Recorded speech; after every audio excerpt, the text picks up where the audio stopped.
I always wanted to be in the spotlight. I always wanted to be in the spotlight. In a positive way, shine so bright. Give us the spotlight. Tonight we're gonna put you in the spotlight.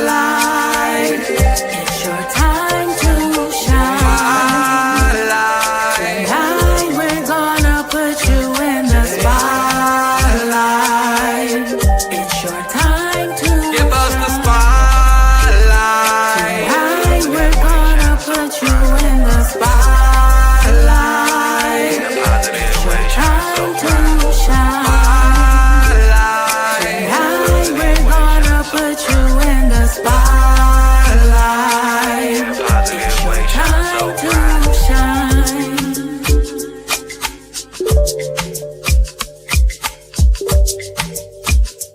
Yes, it's a Sunday spotlight. It's Mix Squad TV.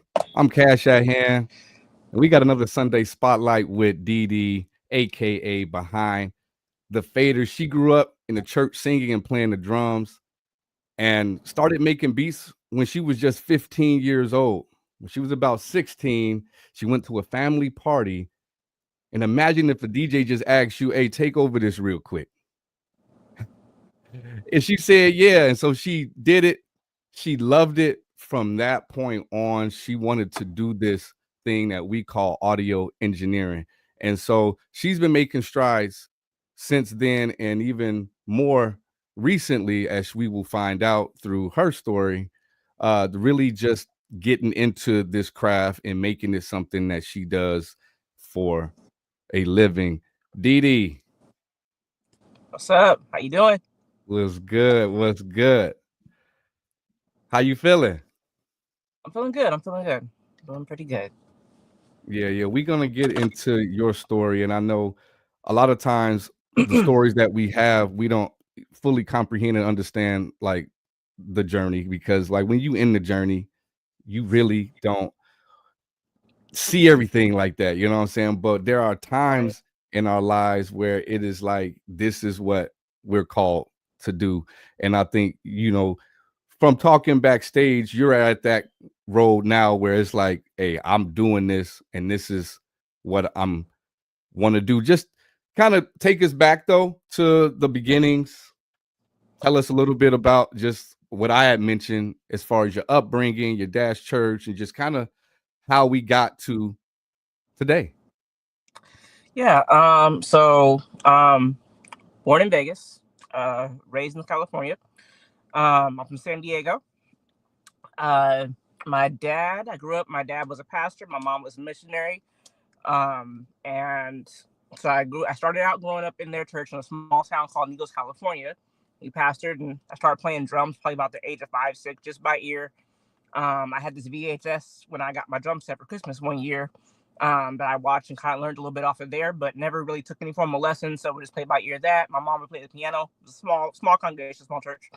And then at about 6, I moved in with some older siblings to San Diego to be raised in just a better environment.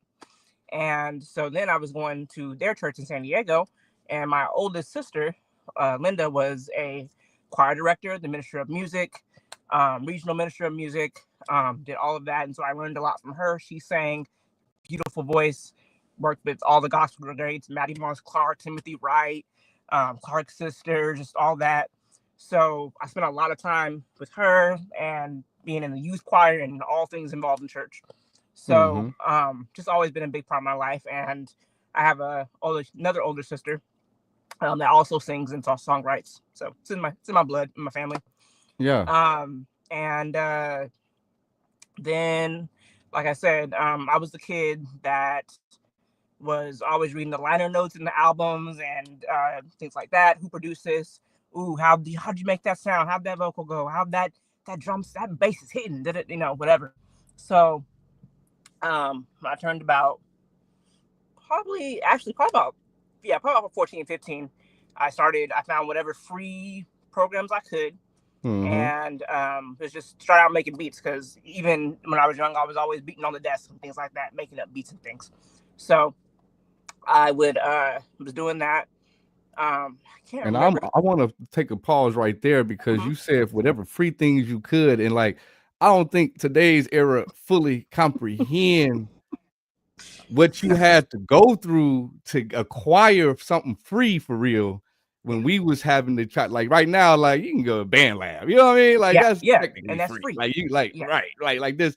There's a lot of things that are .net or .us or Mhm. .org, whatever. That's just gonna do it Mhm. and have it there for you. Now, I know back then, like you was looking for something, and, you know, like you had to stumble Yeah, across it. yeah. This is like 03, 04. So Right. yeah, I'm super looking whatever. I think it was called Magic something, Magic 5, Free 5, something like that. Yeah. It was like a throw off version of Audacity or something.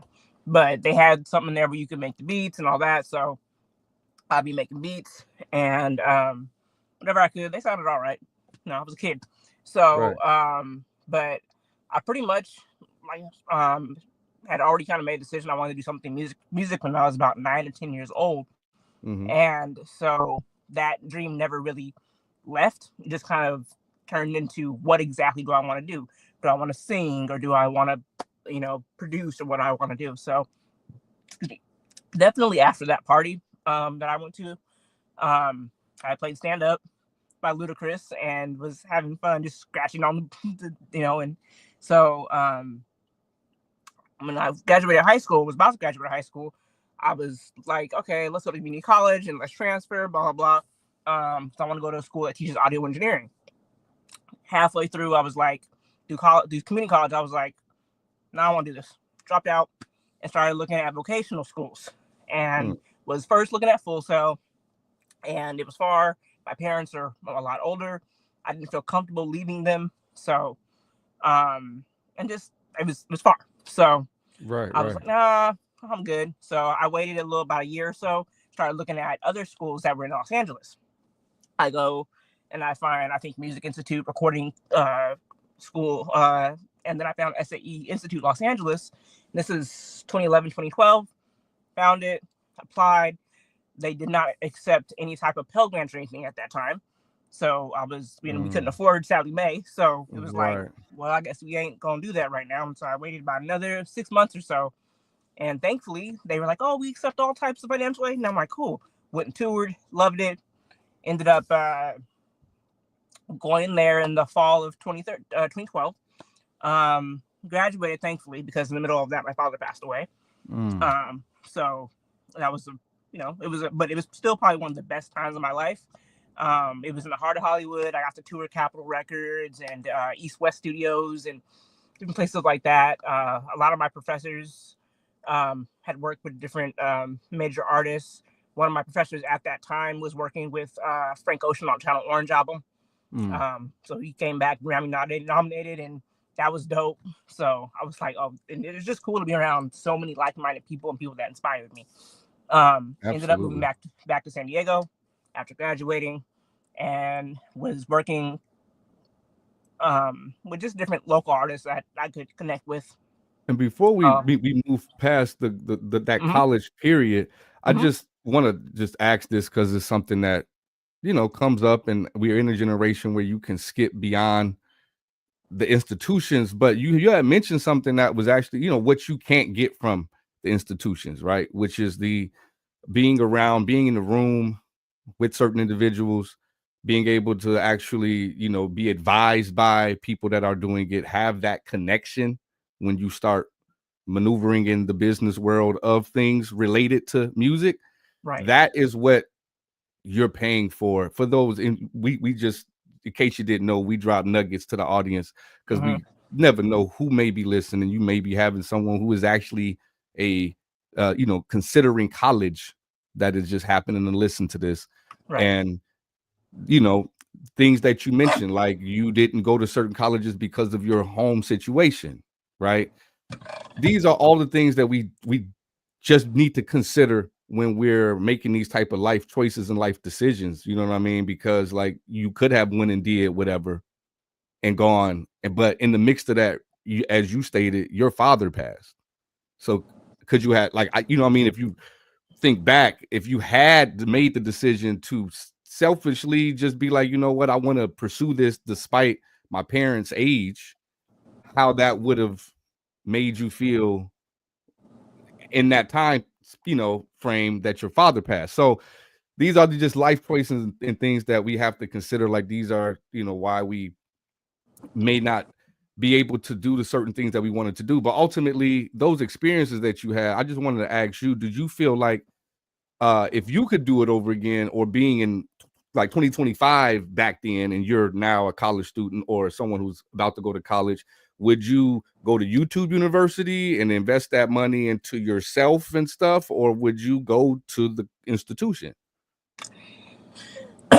So I'll say before I answer that I personally went to school because that's how I learned.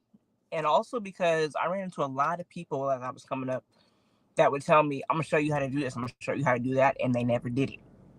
So I was like, well, I'm going to go to school then, because I want to learn how to do this. So now at this time, I may not go, because you can damn near learn anything on YouTube. And everybody got a class, and everybody now, granted, hopefully you picking the right people and people that really know what they're talking about. You got to vet out things. Yeah. If you're the same way you do if you pick in a college. Yeah, exactly. Because I'm a researcher, so I did a gang of research before I just said, oh, I'm gonna go to SAE. Like, nah, like, how accredited are you? Who's like, is this gonna help me in my career? Things like that. Mm-hmm. So I personally would leave it kind of up to the individual. Yeah. But just depending on what kind of person you are, what kind of learner you are, do you need more of that structure and motivation, or whatever the case may be, in a classroom type setting? Or are you cool to sitting at home watching YouTube and trying it out? These days, because even now, because you're forever always a student, mm-hmm. I do a little bit of both. Mm-hmm. If I can get in a class, I'll do a class and to try to better myself. Or I need to quick, let me go to YouTube real quick. See, they probably got that information on there. So right, absolutely. That's a great input. I agree with you when it comes down to exactly that. Let it be to the individual, simply just because of those same situations. Like me back then, if I was exposed to, my daughter, my oldest is about to be a senior, right? And so me being exposed to that at that age back then, I'm not about to really actually like learn anything on YouTube. I'm about to go through the feed of foolishness. But me, almost 40, is like, nah, I'm gonna actually like research something and find how to do this task without spending X amount of money, especially if that particular field or craft does not require like a certification test that you got to pay a lot of money for, right? You know what I mean? That part. Because right? You do not need a degree to be an audio engineer or producer, an artist, a musician. You don't. Not in this industry. They don't. You can walk in and I don't give a crap where you went to. Can you do it? Honestly, yeah. Do you know what you're doing? And even past the technical knowing of what you're doing, how's your personality? Can you connect to people? Can you talk to people? Because this is a customer service business. Right. Absolutely. So thank you for that. And now we're getting past, college. You graduated, and you're starting to work some jobs. So, like I said, I came back here. Before I left, I had been working at the YMCA. So I went back and basically got my old job back, and ended up teaching kids at it was middle school age, 6th through 8th grade, teaching them how to just make beats and stuff on GarageBand. Because I got the boss I had, school district got them to get laptops and different I listed like basic gear that we might need, headphones and and maybe some XLR cables and microphones, different things like that we could get. I could go to Guitar Center, grab them or whatever, and basically had the kids learning how to make beats, do a little bit of recording. We had a drum set in the after school classroom that we had, a piano, a couple of guitars, and a bunch of talented kids. So I was doing that. that was just kind of my specialty after school thing. And then I was also reaching out to artists on the internet, seeing who wanted to work. I'll do it for free. I just graduated. I came back and I interned at a studio named Signature Sound. The pop punk band Blink-182 recorded their first 2 albums there. And a bunch of other rock bands too, but I can't remember at the moment. But Blink-182 definitely probably been right, like in that group, like what in that Mhm. era. If it was Blink-182 era, it was a lot of like bands. Yeah. I probably, if I heard the name, be like, oh Yep. yeah, Yeah. like So Limp Bizkit and stuff like that. exactly, yeah, stuff like that. I think we had what's his face, their drummer, As I Lay Dying. It's a Christian metal band. Had their drummer in there, I think, one time recording. Really great studio. And then they were bringing a lot of artists at that time from Mexico, from Tijuana, because there's a lot of music going on down there and in other parts of Mexico. So I did that, and that was really cool. Had a whole Studio A that had an API 1608 board in it, all the stuff in there, and then a smaller Studio B production room. So I worked there for about 6 months or so, interned, and then was reaching out to clients or wherever I could find, just talking, networking. People might go out to a bar or venue or whatever, see who I can talk to. A lot of reaching out online. And then ended up working with some people that I still working with now and who are actually like family, called Elevated Company. And they had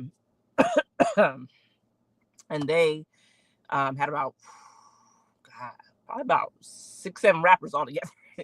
And I ended up finding a place to rent, like a rehearsal space that also had a main, like a real studio attached.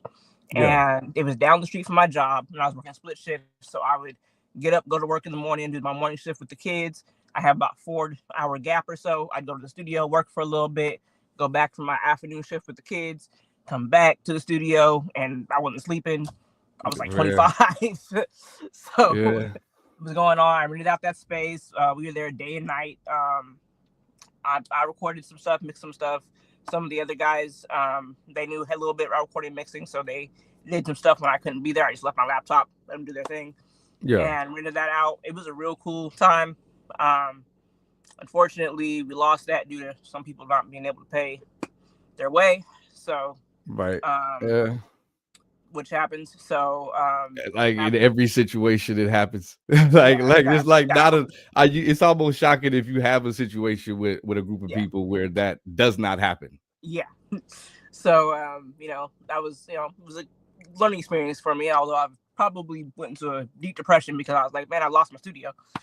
So, after that, like I said, I was in a deep depression for a couple of years. I was doing little things here and there. They might set up in someone's living room and stuff and work. But yeah, it was kind of a dark time.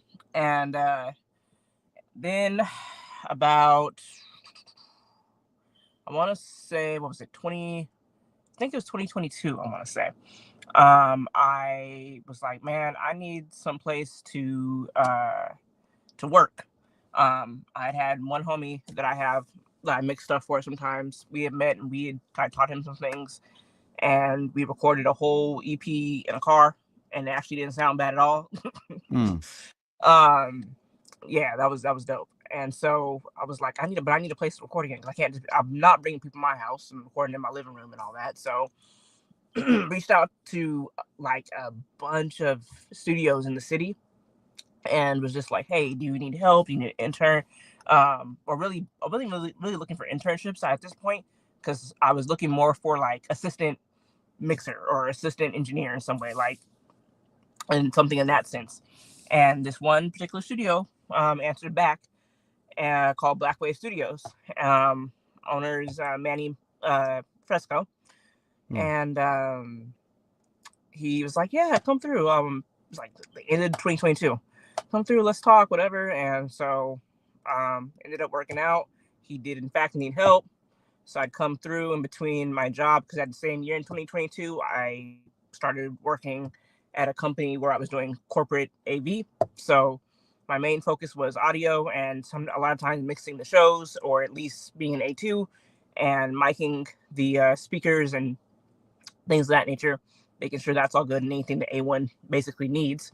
And that's great, like to have, coming out of a dark time, which I want to ask a few questions on after we take a listen to one of your first tracks, but just that period, because us who got years on us, like, have had dark times. We done had moments that we just weren't our best selves internally, and it's important to share how to deal with that, because as a human, you are going to more than likely have a period of time in your life that is considered a depression.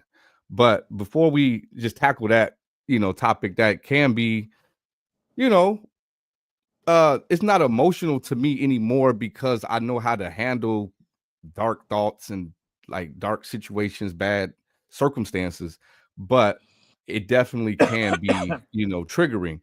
But before we get into that topic, we have Black and Quake, Drugged Up, Master. Just give us a little bit about, this particular project that you mix and mastered. Yeah. So for this one, this I just did, I think about a month ago, this track. This is one of the members, or two of the members of Elevated Company. Been working with them since 2015.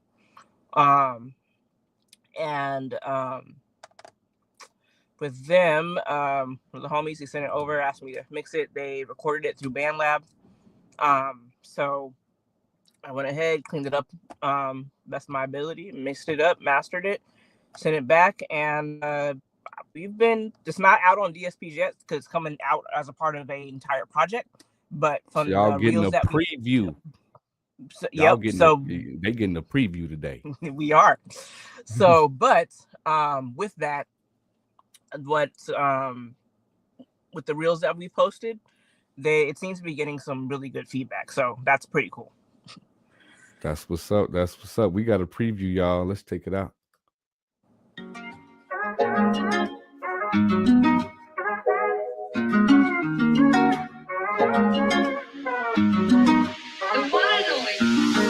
Fell victim to the dependence. I need a form of prescription. Can I get a dose? I'm on a mission. Way you make me feel is what's missing. When I met you, been addicted. You not around, it hits different. Shots of your love for the feeling. No need to chase, figure the difference. It's been times I made mistakes. Had you in doubt, thinking they would take your place. Mixed emotions say, you want me out the way. Knowing in your heart, you wanted me to stay. Should've kept a blunt issue, could've been faced. Know your love can be replaced. I love, kinda drugged up, but I love you. Oh, I try, baby, yeah. I love, kinda drugged up, but I love you. Oh, I try, baby, yeah. You be shaking off the feels when I try to keep it real. Try, but you just take the wheel, yeah. Steering from what's really real. How come we can't close the deal? Well, tell me that we still in motion. Instead, we took a roller coaster. Used to swim up anything, we sip mimosas. Love be the lost start of the craft. I'm finna take it there. Knowing I put you first place before the race start. Instead, we broke down in the middle for playing mind games. I'm just trying to get you to see it just like a light show. Tomorrow never promise. I promise to make it right today. Whatever that it is, I guarantee make it right tonight. Come back to the room and take a look at the moonlight. All the stars align. They telling you what we finna be.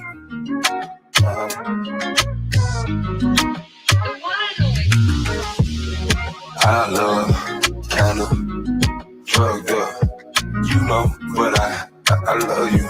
Oh, I try, baby, yeah. I love, kinda drugged up, but I love you. Oh, I try, baby, yeah.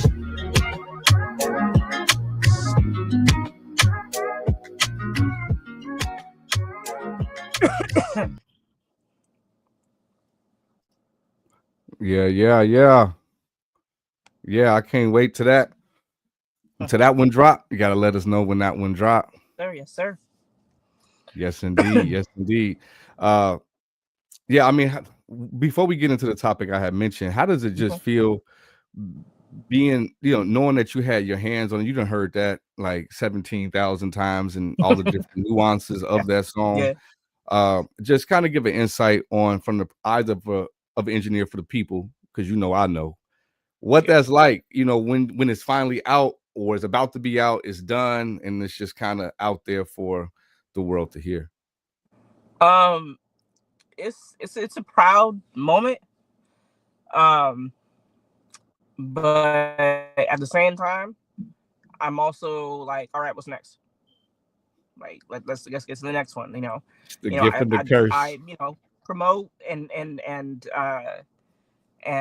push that out there and let people know, yeah, I did that. That was done. That was, it was a great song. All right, next. So that's the gift and the curse. Keep the train moving. Yeah, it's the gift and the curse, because oftentimes we are so like that we don't actually give the just amount of time. Like some stuff I've been noticing lately, like especially the songs that like catch on, is that those who are pushing it give you like 7 different reels of the same song, because they stuck on this. Like, you gonna like this song. Yeah.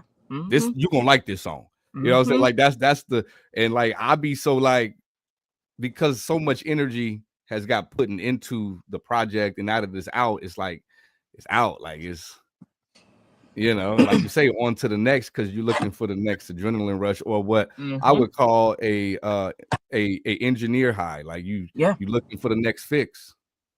Because I love that creativity feeling, and you hear that song that you recorded or even didn't record, but somebody else recorded, and you mixed it and mastered it. You hear it for the first time, and you're like, oh, I already hear what I can do with this, what I can place this, what I can place that. Let's turn that up a little bit, so. Dope. And that being said, what I did mention, when you go through, struggles, the mental toll and all of that, just kind of give us your story and how, your perspective of how you navigated through what you had to do to just make it survive and to ultimately get to that next opportunity. I think that for me, in some parts of that, I had a therapist, so that helped. Nugget. It's extremely important. Nugget. But also there was some bad choices made during that time too. Things you shouldn't be doing. So a lot of not so great decisions made at the same time, but thankfully nothing that caused me death or jail. So with that, I think I had a good support system as far as my family and friends are concerned. So that did help as well. And prayers. a whole lot of prayers. The Lord. I mean, you see it a lot though, because that having that support system, not everyone has, but it is in something that does help just in general, right? It just helps that. Then the poor decisions come with the circumstance. Just to be honest with you, like I ain't never met nobody that was like in a rut that was making right choices. Like it's just it come with the territory. So understand the time gonna happen, and just try to bet all you could do. If you feel yourself going into a mental struggle or rut or depression, try to shorten it as fast as you can. Like literally try to just shorten the time frame, because if you slip into what we call depression, that's what, like, ain't nobody gonna be able to do nothing until you decide you're not gonna be depressed no more. Nobody saving you but you.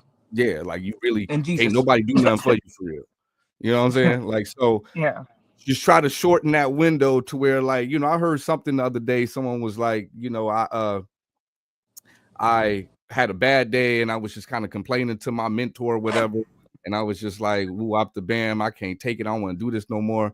And he was like, yeah, so like when that happens to me, it lasts about 15 seconds. And then I tell it, get the fuck out of here. And like, if you can't operate like that, then like I can't even fuck with you. Like that was the tone. And it's like, sometimes you just need friends that's that real with you. Just like, bro, like I mess with you for real, but if you can't do what you need to do right now, I gotta leave you alone right now. You know what I mean? And that could shorten the time. So we're gonna move forward to just, as you getting closer and closer to today, you know what I mean? And and everything. Yeah, for me, like what's it called? By this time, like I'm getting to my 30s, and a lot of this too was just maturity. Because also there were times where my focus just wasn't there like it really should have been. I never really gave up on my dream. Even when I tried to give up on my dream, I couldn't. Like it was everywhere. Like I don't want to do nothing else. What I'm gonna do? So this is it. Like I don't really have a whole bunch of other interests. Like music is everything to me. So so with that, excuse me. So with that,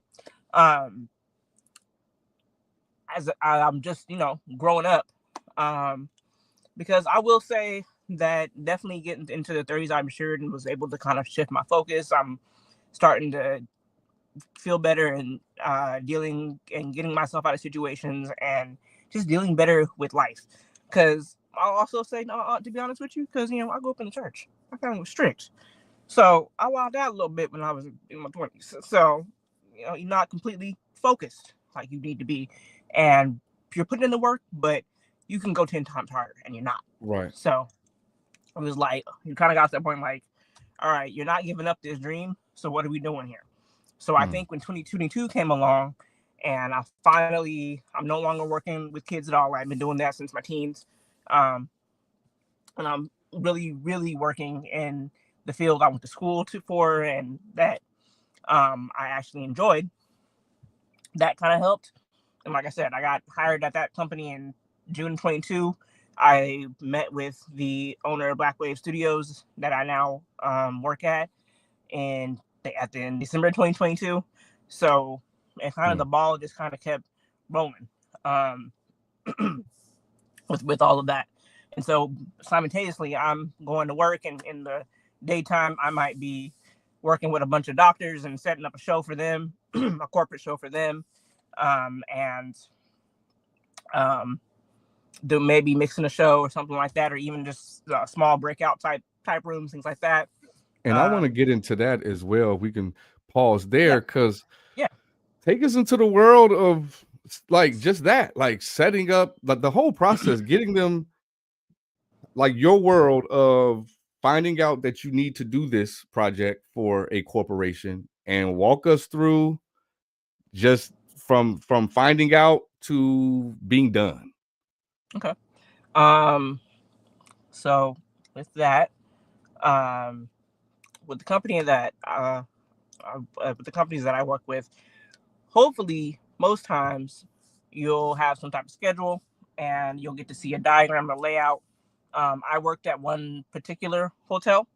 I worked all over the city, but you had my main base hotel, and so and using that one as an example, I'd get the diagram of, okay, they want the seats theater style. So that the hotel staff are going to set the seats up theater style, and then you get a layout of maybe they want truss, which is the big heavy bars hanging from the ceiling. And if they do that, they might want lights hanging off of those, or speakers or screens hanging off of those, or whatever. So, and generally speaking, have you ever had any like poor coordinators of like from the corporations who like really don't know what they want for real? Yes, because you got the people that sell you the package. You're our salespeople from our side, sell the package. The client, let's say the client is McDonald's and they're doing a big conference. McDonald's has whoever they have, that's the coordinator or whatever, and then you got the PC coordinator on our side, and he gets with the clients, and you got your and they all come together. All right, we want this here, project coordinators. and they all get together. We need 8 of these JBL speakers, and we need 2 7x13 screens, and whatever you may need. And so we have, at my particular property, we have stuff that's completely in our inventory that we can grab a lot of stuff from in-house. But if not, then you got to hit up a bunch of rental companies, which is usually the project coordinator's job. For them, hopefully it's weeks out that all this is being planned out. Right. And they're going to order all the stuff that needs to be ordered and get it from wherever it needs to get from. There's a couple of warehouses, one here, there's one in LA. Or you can go to some of the bigger warehouses, rental houses, and get whatever you need from there. If you don't have it, sometimes you gotta seek out of the city or out of the state even to get what you need. So you got to get it done. Yeah, just depends on how big or small the show is. But on my side, as far as just being a audio-visual tech and a audio engineer for A1s, A2s, with that, I basically get a diagram. If it's an easy setup, they might want, like I said, theater style, and maybe just like 6 speakers type thing. So you might they'll have the stage and the podium there, let's say, real basic setup, and then you'll have 2 speakers in the front, two speakers in the back for delays, and then you might have 2 smaller speakers on the stage as front fills. And then you get a good coverage everywhere. And so that everybody has a good space of hearing. And then you might have like 6, let's say maybe 6 mics, and they could be handhelds and or lavalier mics. So you have to have all of those ready. And then for the board, usually when you start adding a whole bunch of microphones, and let's say they want to record it too, or do a Zoom or something like that, I would say then you got to have a digital board. That's going to be a lot easier to use than using an analog board, just for how you can subgroup things and all of that. Right.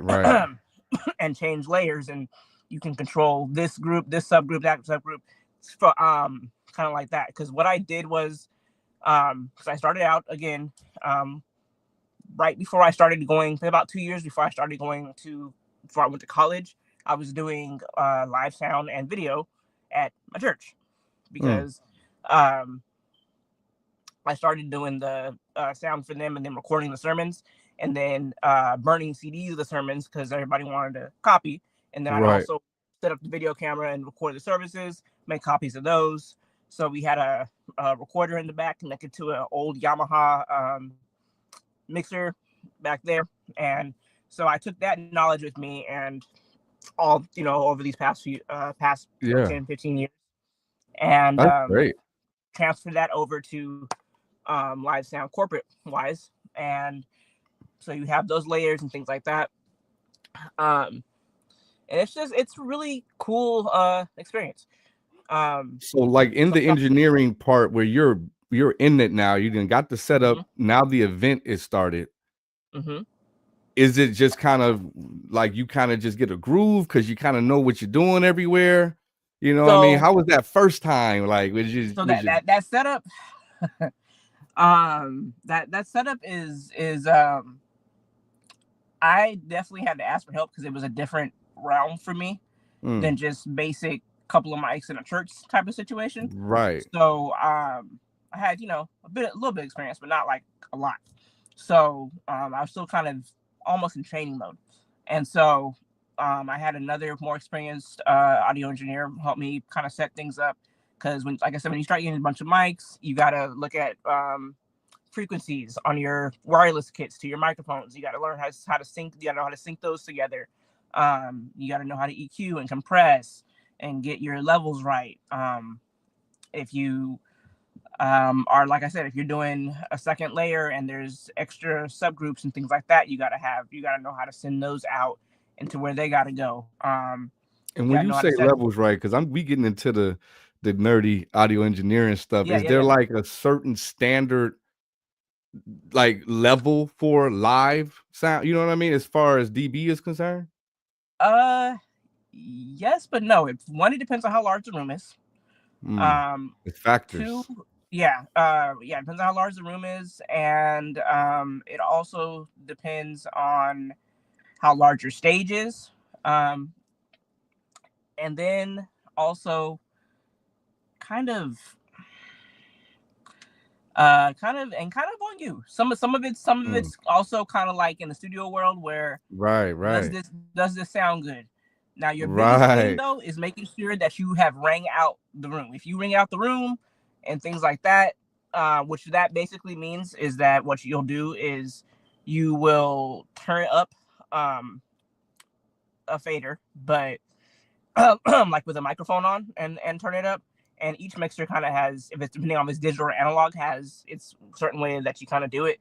Right. But I'm thinking on the digital board at the moment, there's a button on the Allen & Heath QU16, the 24, and the 32, where you can hit it. It takes you to the parametric EQ, and on the top of the bottom of the board, you have your frequencies split up between 500K and I think 1K from both sides. So you turn up your volume on your master fader until you start to hear a ring, and like on the board, little red dots will pop up, and then you can kind of see where, okay, I need to pull out that frequency, because the biggest thing is having no feedback. Everything sounds clean and smooth, and it's not going to hurt anybody's ears. Right. Because I've definitely messed up on those. I've definitely and I've been in a live environment where it almost felt like someone was talking through glass.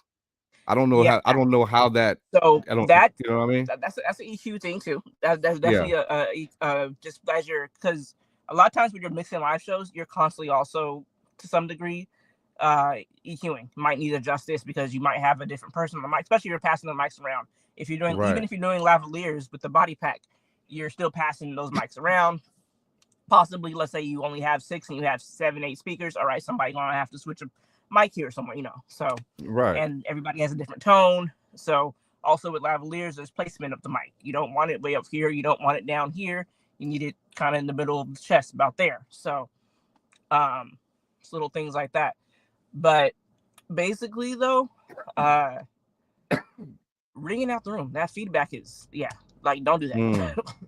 Man, see, we be giving away gems for free on the Sunday Spotlight. I would tell y'all, we're gonna actually do the next track, which is Call Me, Curtis, You and Me. Give us a little bit about that one. That was one of kind of over the past few years of me really getting back into really engineering and doing music. I met him at my job. He's a rapper and a singer. He asked, we started working together. And so I did this song for him. This is from January. Basically Valentine's Day of last year. One of the first songs I did coming back around. So recorded this, mixed it, and friend of mine mastered by FC. So bet. Let's go. Hey, yeah, we back. It don't stop, baby. We stay grinding. Yes, sir. You know what's up with me. Hey, yeah. Jay, it's you and me today. It's you and me. Hey, you and me today. It's you and me. What you think, baby? Talk to me. Matter of fact, listen to this. Hold up. Am I someone that you can see you close with? On Fridays, it's Flower Fridays, got you roses. Just to show you how I feel inside, girl, you fly. Girl, you bright my eyes, I need them back, cause I've been moving blind. Invested in you with my time more than dollar signs. Cause I could always make it back, know how to make it stack. But I can't get my seconds back, I hope you value that. Cause I'm stingy, giving my energy out, and that's a fact. I'm a sucker for love, though I've been through it bad. And you relate, so maybe that's why you popped on my path. Love it when I make you laugh. It's natural, I mean like we ain't even puffing on gas. I got you, if you need me, I slide in your pad. If someone's fucking with you, baby, I do them so bad. We should laugh by the water, just vibe and relax. Just leave our phones in your whip and make this day a blast. Cause it's you and me today, it's you and me. It's you and me today, it's you and me. Yeah, it's you and me today, it's you and me. It's you and me today, it's you and me. We've been speaking for a while, I'm trying to link. But now it's you and me today, it's you and me. It's you and me today, it's you and me.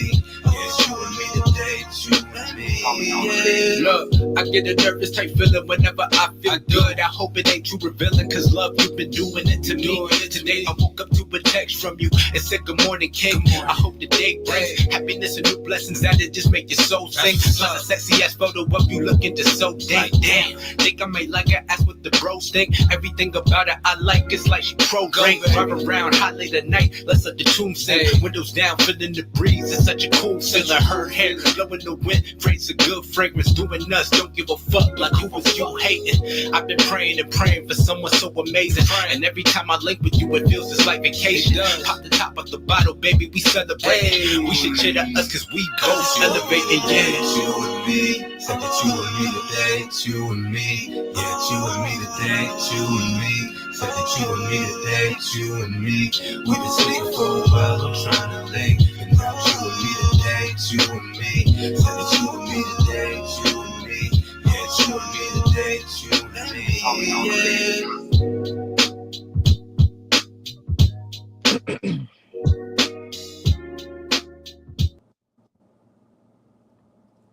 Yeah, no, that one's an instant save on my playlist. I ain't gonna lie to you. That was a track right there. Yeah, no, that was another one that he came to me told me, he was like, yo, thank you, because whenever I perform that one, people love it. They love that. I'm like, that makes me cry, man. Like that's dope. No, that sounding. That's that's the thing nowadays. Things is things, but no, for real. Like I definitely likes that track. Because I listen differently now because of how I listen to music due to the fact that I do this engineering stuff. I just enjoyed the mix. You know what I mean? Like I just thoroughly enjoyed that mix.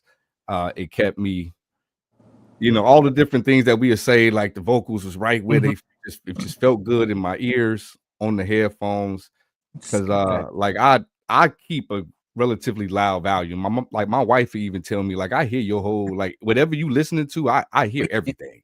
Yeah, it be kind of loud. And so that being said, there are some things that when it plays, it's a little jarring because I keep my studio monitors headphones pretty loud, and when that came on, at no point in time did I ever feel like it got just a little bit too much. It was perfect.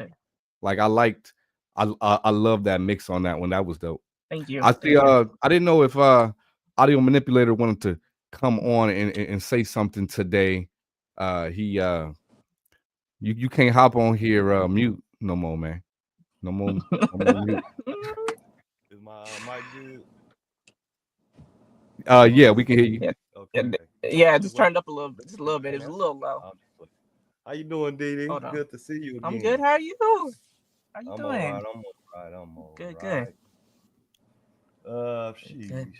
Is there any particular song that you like specifically proud of, like that, like you just like that's my? I'd say one of them is one that Cash just played. Was really happy for that one. There's another one he's gonna play in a second. One of them, I'm not sure, depending on which one he does. I'll play whichever one you say we gonna play next. Because one of them is unreleased, but that's neither here nor there. It's coming this summer. Preview special moments, man. Yeah. So, but really, there's another one. I couldn't get it to. Well, I don't, because it was years ago that it was recorded and mixed, and then it didn't come out for like 7-8 years. But it's on Spotify. It's an artist named Illy Westside. He's also part of it. And him and a bunch of the artists there did a song called 85 Fly. And I'll see if maybe I can drop a link or something in there for you guys. But basically that is, that's one of them. I more co-mix that one, but that shit is fire. I remember we played the unreleased version at a bonfire, and the whole party was like, yo, who is that? He's like, that's us, nigga. Like, it was lit. Like, it was like y'all. I'm like, nah, we was turned. Like, so,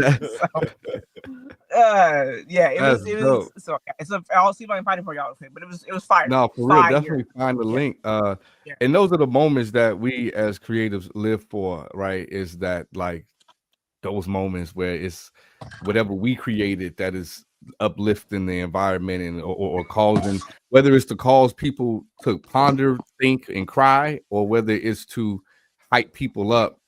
Right. It's the emotion behind, someone being able to tap into an emotion that is resonates with them, that resonates with the world, is the Right. beauty of this. You mentioned that, like a lot of people I know grew up in the church and was active doing music in the church, and you say music has just been like really ingrained into you.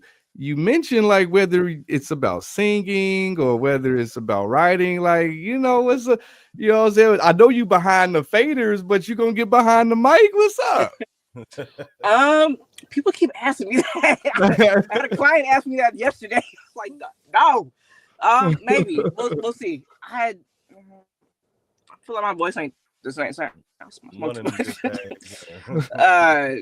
Like you just need a really good support system, because truth be told, I feel the same exact way. In the circle that I currently have has not lied to me, you know what I'm saying? Like, but has encouraged me, like, no, like this is a good sound. That ain't necessarily your sound. And as I continue to listen to my core, I build out like a perfected sound, even though I know I have an imperfect singing voice. So you know what I'm saying? I'm thinking it's something I might have to get into. People keep asking me. They keep asking me for that, and they keep asking me about beats. So what we do, I'm like, all right, I might have to slide back behind the book, get behind the mic and back behind the board and go make some beats. All right. I got 3 words for you. Join the squad. Join the squad. That's what we do. We do all that to this song, because that's what people want. That's what we gonna get to people. Yeah. But so, what's up? But yeah, that's shit. Oh, he say mix it up for sure. Yeah, so that's something we can park and lot. Understand that it's something that you're hesitant. I can see, but though people are asking for, you got to give the people what they want.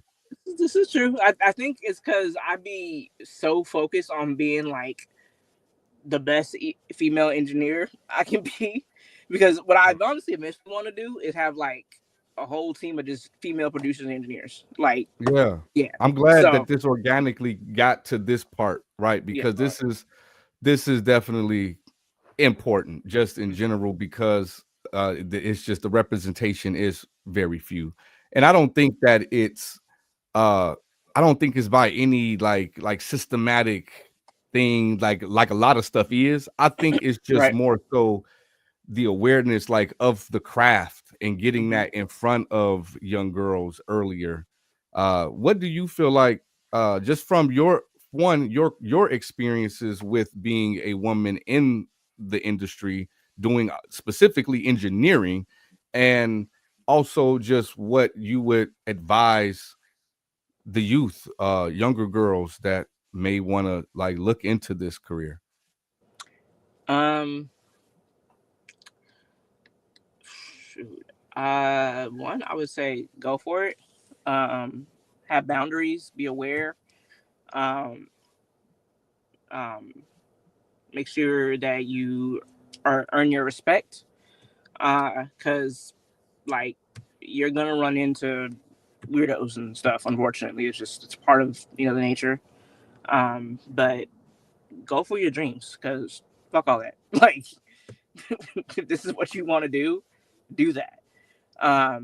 And like I said, like that kind of goes back to like however you want to do it. If you want to join like Women's Audio Mission, or the Audio AES Society, or whatever, if you want to go to school, if you want to go to YouTube University, however you want to do it, go and learn, figure it out, follow your dreams.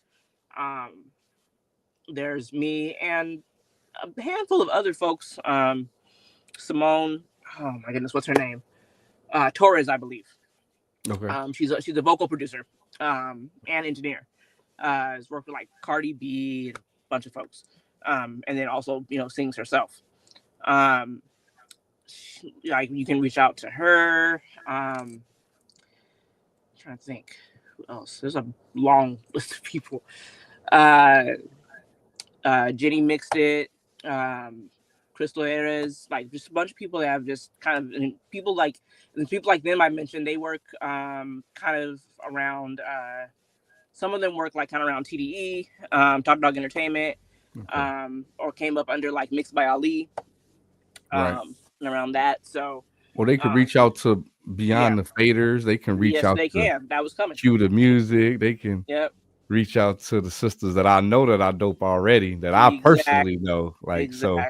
But just your personal experience through the industry, living, the life of a female engineer, just trying to give us an insight of just your experiences. It's been a long road. I think I'm still working to some degree to earn my respect because, dudes come in and they're like, wait, you're the engineer? Yeah, I'm the engineer. You don't know what you're doing. Okay. Get your ass in the booth.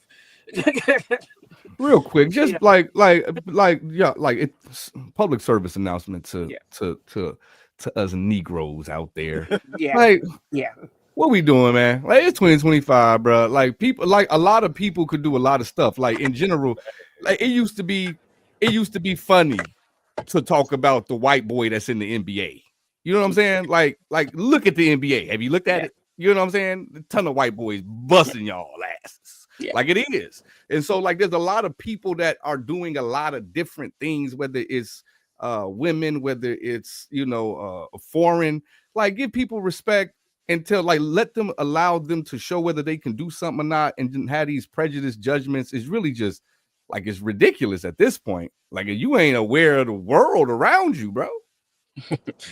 I will say though that I'm definitely people are definitely more open to it than what they were when I first started.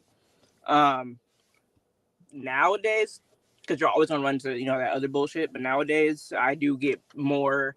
Oh, that's dope. That's cool. Like, or people that will say I prefer a female engineer because they have a better ear and things of that nature. Better attention to detail. Back in 2021. I had a homegirl from college that hit me up, and she in LA had started a group called The Girl Den, and it was just to bring a bunch of female artists and producers and people together, and just kind of create. And we had probably 5-6. It was super dope. It had maybe 5-6 sessions throughout a year and a half before we kind of ended up shutting down. Life went a different way, but it was a beautiful experience. She hit me up. She's like, "Hey, you want to engineer for that?" I'm like, "Hell yeah, that sounds like dope." And I didn't have no real working vehicle, so I was hitting the train every weekend, getting up there, doing whatever I needed to do, and we would go. The first session we did was at a actual real studio, and that went pretty well, but it was also a lot going on because it was kind of like a party, and we had probably way too much alcohol in the room at once, so. I feel like it was a good time, but also maybe not as focused as it should have been. Right. But the second one we did a 12-hour session overnight. It was one of my first well-paid sessions actually. Because when she told me, "Oh, I'm gonna pay you for this," and I said, "Wait, what? And you gonna pay me how much?" Thank you. Like it was dope. Like I'll work for free. I do love it, but I prefer not to. So it was a 12-hour session, and that one went really well. It was just basically girls coming in and collaborating or writing ideas and us recording and doing a little light mix on it, and things like that, and networking.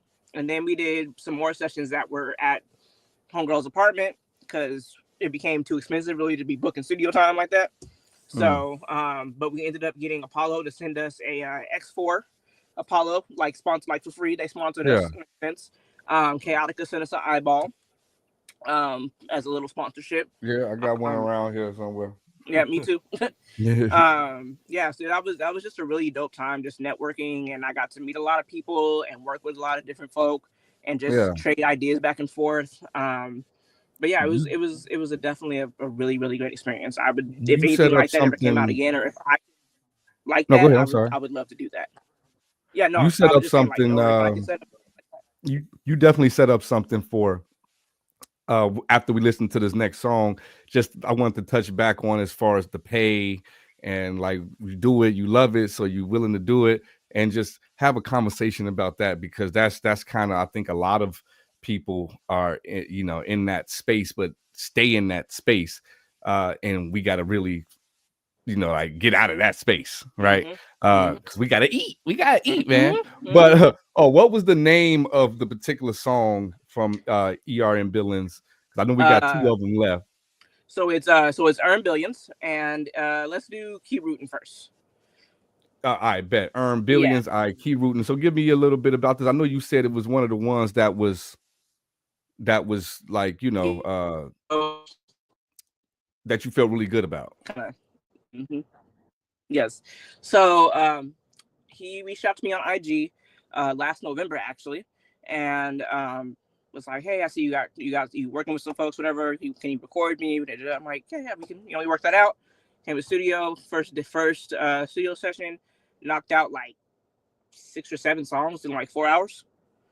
And then I took it back and after recording, and I mixed it, mastered it, sent it back to him. It dropped this year, January 11th. It was the first EP called Militant Population that I got to fully mix and master and record myself, minus like one song that's on that project. So this was a proud moment for me. So this is one of the songs on that album, Militant Population. But I'm really happy with how this mix and recording came out, master came out. Let's get it. Earn Billions. Keep Rooting. Let's go. It's a cold world out here. It's a militant population. Yeah. Somebody that root for you, though. They rooting. Yeah. Somebody that cheer for you. They rooting.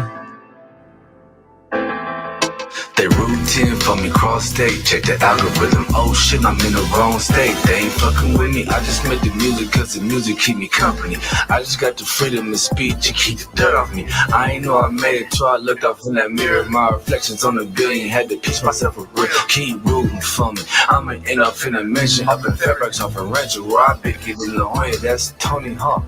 Nigga, invite him over. See, I'm really from my city. I grew up in California. See, I'm legendary, baby. Check the blogs, know they rooting for me like what the fuck. Wanna see me at a show so they can post me on their story. Wanna make me her emoji. Wanna pass your voice a door. I can rub shoulder shirt, nigga. I can go for nothing. I can open up your eyes. 11189. Keep rooting, Chinale whoop-dee. Keep rooting, Chinale whoop-dee. Keep rooting, Chinale whoop-dee. Keep rooting, Chinale whoop-dee. Keep rooting, keep rooting, keep rooting. Keep rooting, keep rooting, keep rooting, keep rooting, keep rooting.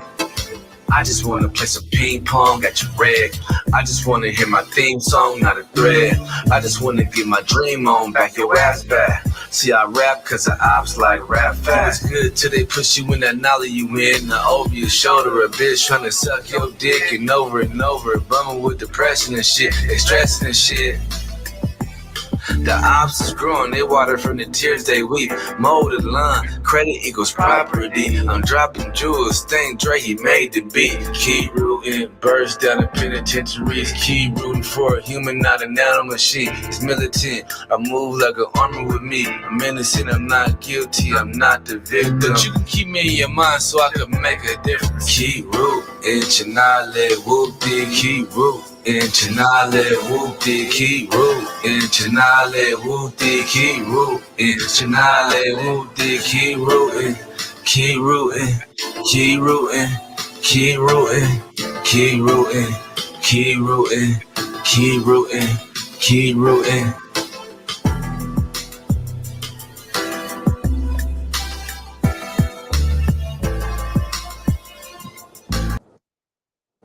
Keep rooting and join the squad. For sure. Yes, for sure. Hey, Earn Billions. Earn Billions. Keep rooting. Yes, indeed. I was gonna take it there to the pay.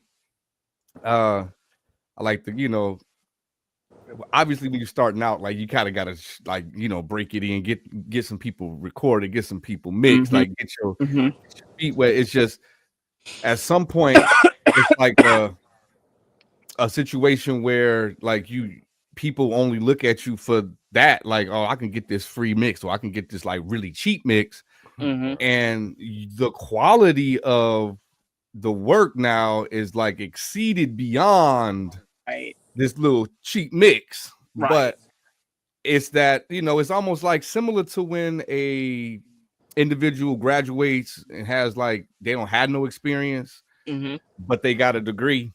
And you got to get a job that's gonna give you the opportunity without the experience, because like you got to like I need an artist or a label or someone who has a real budget to give the chance, so I could really show you that I'm on the certain tier. And that's where I think a lot of engineers end up finding themselves like somewhere in that middle, where like they know that like I could really charge what these other guys, because of the credentials, say they could be, they're worth $3,000 a mix because of who they were able to mix for in a lot of ways outside of actually. And I'm not saying those who have won Grammys aren't highly skilled engineers. What I'm saying is sometimes I like to see if I had to say mix, and if we could just put it out to the world unanimously and see. That's all I'm saying. Give me a chance, like that. Exactly. Right. Just let me try. Right. People be like you. Okay, so usually with me, if you do give me a chance, you usually end up liking what I do for you. But that's all I'm saying. Yeah, but I know for some folks, you may not like the way I mix that for you. But you might need to go because that's got true different as style. well. But I generally don't have that problem. But Right. No, I mean, but that's true as well, because it is very subjective, and I am okay with not being chosen. I am. Like I'm okay. I have probably went through a sales life. Like I've been through a like high end corporate level sales type environment. So like I'm okay with like I gave it my shot, my pitch, and you went with someone else's pitch, and I thank you for the opportunity to allow me to do that.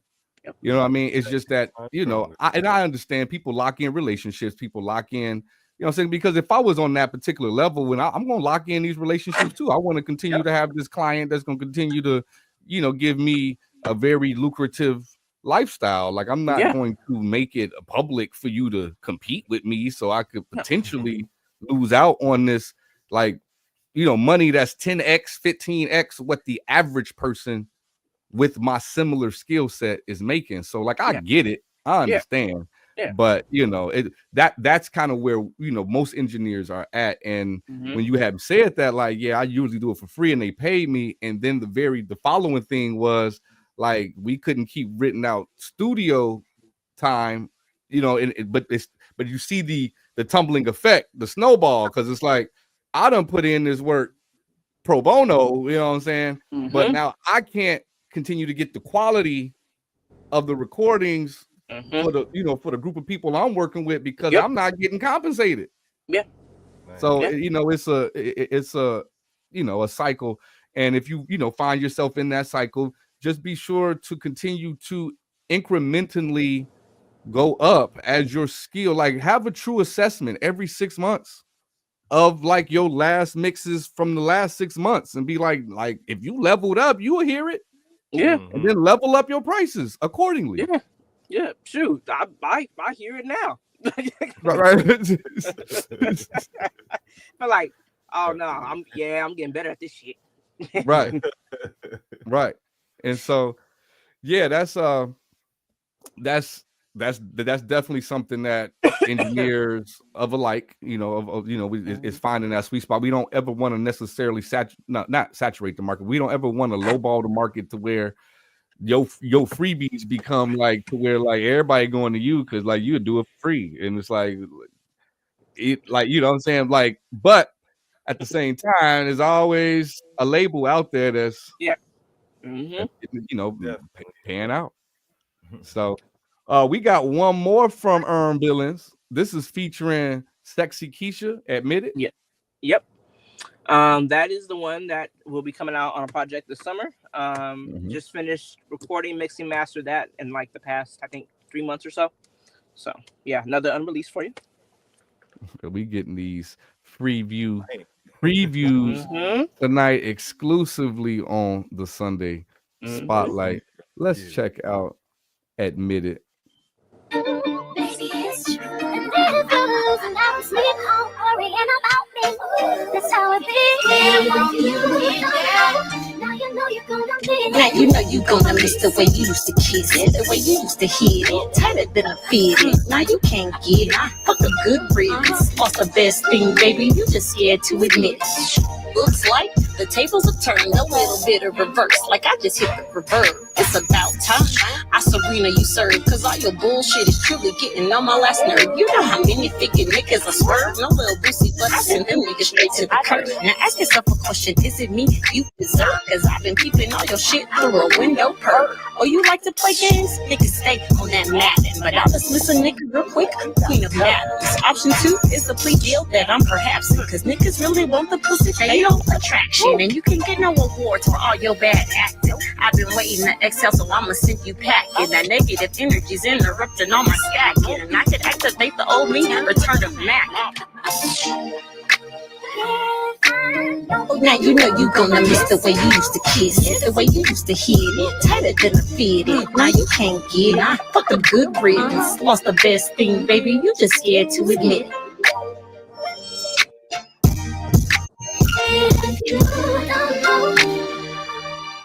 I ain't down with no cuddle, baby. I'm from the streets. Welcome to 619, home of the feast. Ain't no games being played. I'm telling bitches what to do, off the dribble. I carried this game since I was little. I wanna see your ambitions a lot more than a little. A lyricist, baby, you can miss me with the riddles. Yo, AD, what the fuck is a pillow? Cause I get you out the pad to this interview. Collect a fat trap, roof, Chris, dinner for two. That little pussy you got worth $1 million or $2 million. Come to Rancho Santa Fe, consider the view.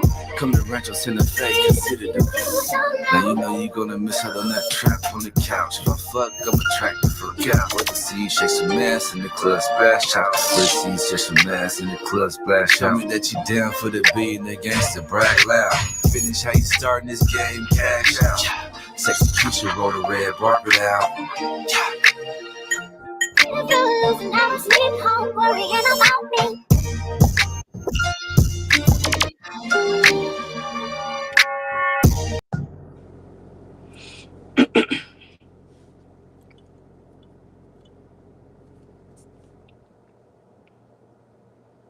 Uh-oh. We got that little bop to it. Oh yeah. What happens when you sample our era? Look, yeah, I'm over here tweaking, but had it on mute. No, I was like, what's going on? No, I had it on mute. I had it on mute. I have forgot to unmute it, but probably because I got into the song.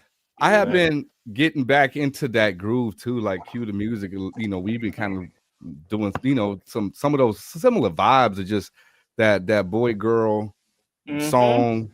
That it's just you know, that nostalgia feel, man. I love it. Like I like because that's just man, like all them songs that Ja Rule did with them, girl, that's my shit. I mean, I'm just saying, like it's maybe it's because there was a certain period of our lives that music made an imprint or something. But like, you know, things, you know, come back full circle, and you know, we becoming us becoming, you know, at the ages we're becoming, we like to hear those sounds come back, you know, like the sound of it, not even just everything that's being said or like the lyrical content or everything, but it's just like that sound, you know, registers to me when I hear, you know, music that got that early 2000s rap, sing, R&B mixed with some rap. Like that's my stuff right there. Yeah. Well, can't wait for that this summer. You know, that was the preview. Yes, sir. Yep. Of that track again. That was Earn Billings featuring Sexy Keisha, Admit It, and look for that. We got a question. You're gonna ask the tour question for live sound audio manipulator, if you remember. who she would If you had a choice for your list, who would you have what is it, perform? Like 3 who performers? she would actually set up a tour for live Makes the sound. show for basically. Mix Yeah. the show for, If yeah. alive or in jail. Alive or in Wait, jail. you said wait what?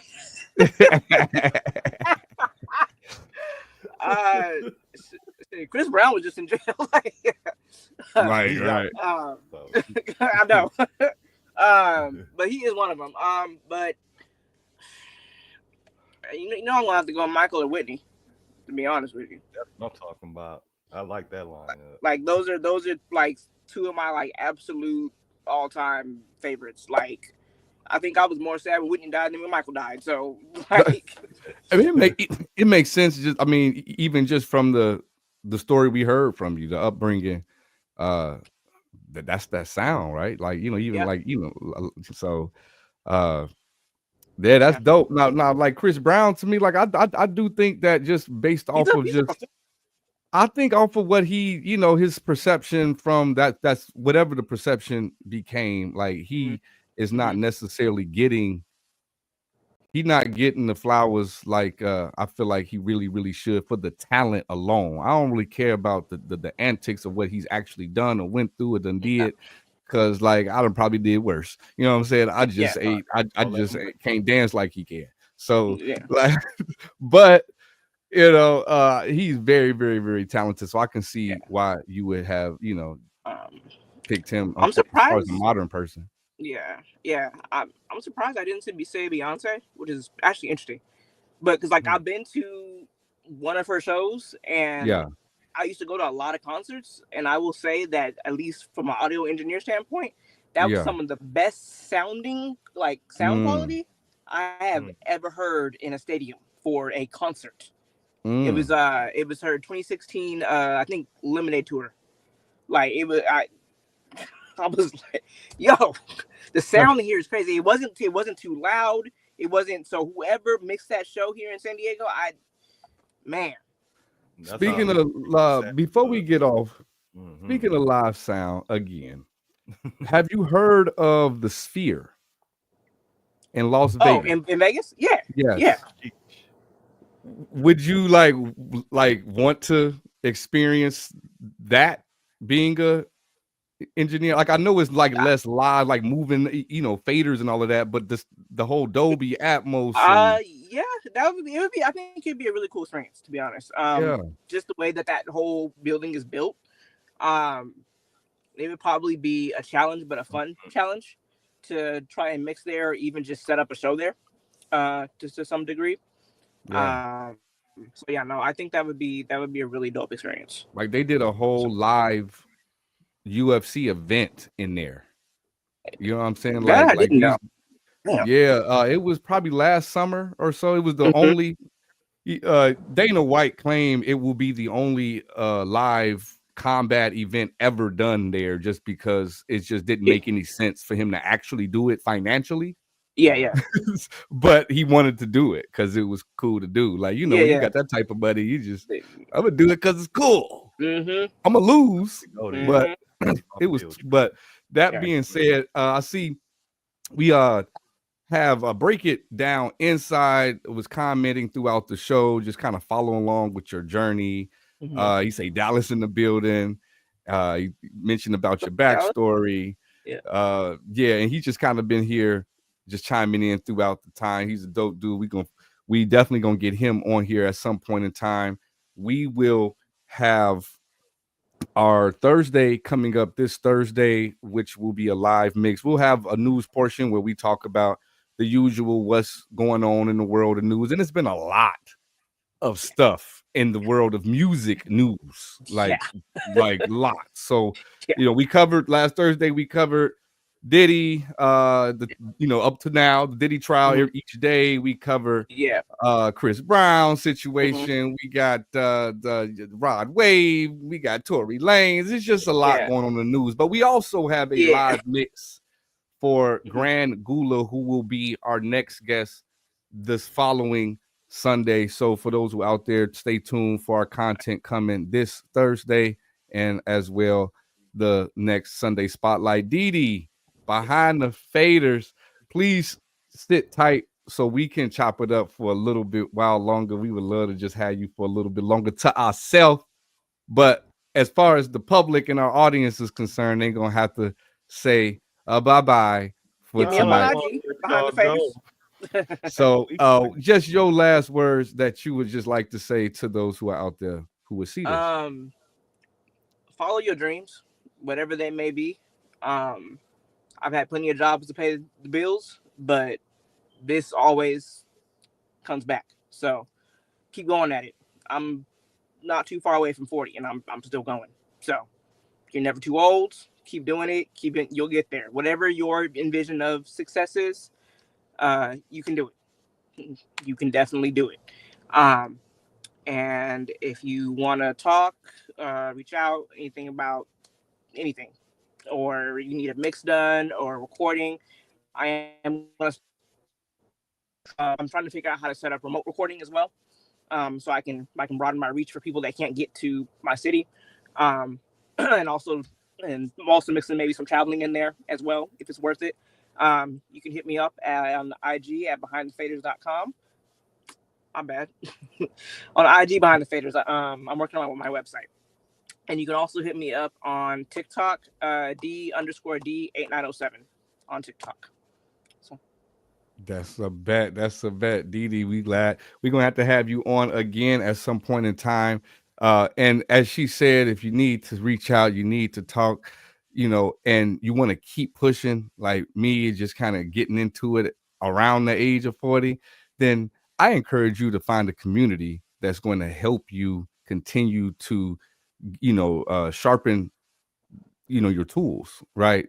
Whatever it may be, as an artist, as a producer, as an engineer, as a marketer, as a label, we here want you to join the squad so we can grow and push that dream together. And for that being said, I got 3 words for you. Join the squad. We out.